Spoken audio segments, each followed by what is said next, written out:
Honourable members of the European Parliament, distinguished guests, dear colleagues.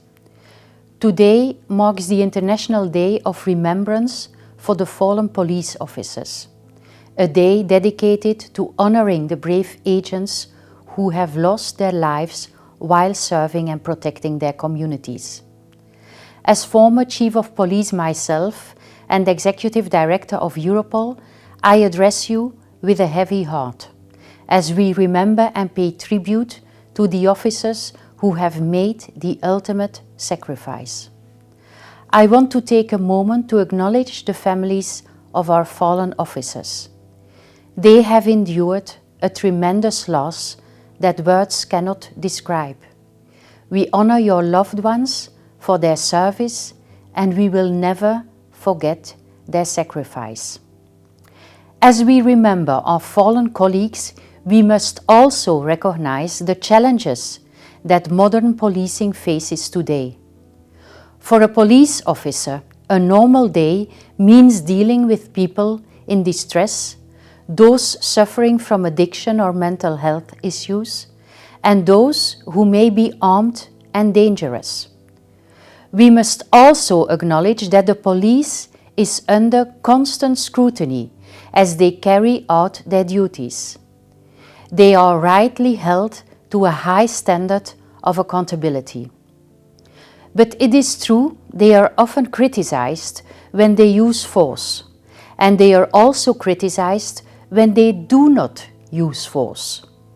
They are therefore the guardians of our communities, but they also need protection.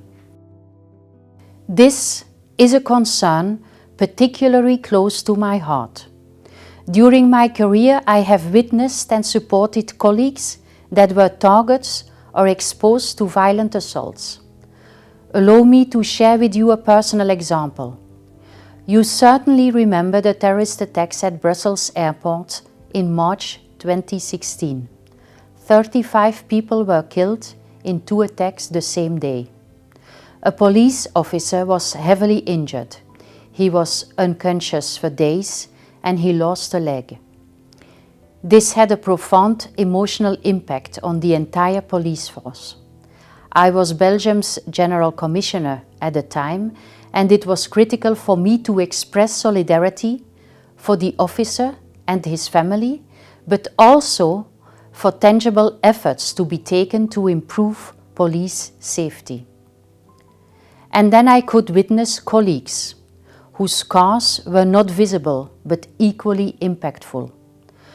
Those who rushed to the scenes where the attacks occurred, and those gruesome scenes impressed in their mind for a long time.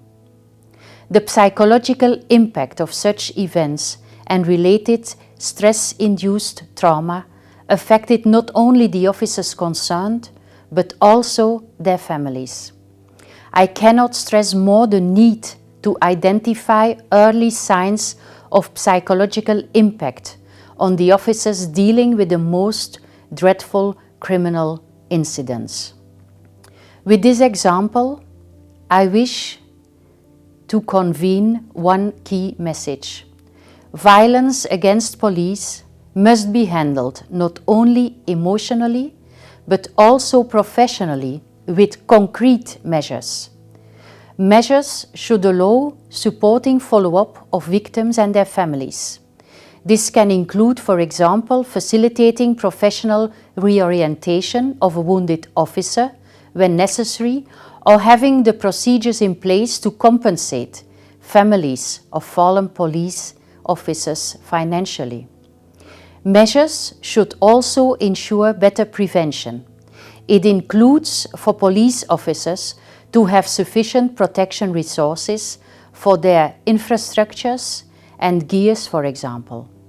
Finally, measures must guarantee that police officers remain highly trained to handle complex situations and use sound judgment when making split-second decisions.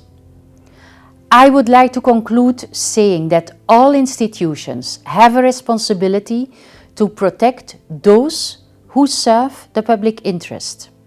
and this includes our police officers. We must guarantee that they have the support and resources they need to perform their duties safely and effectively.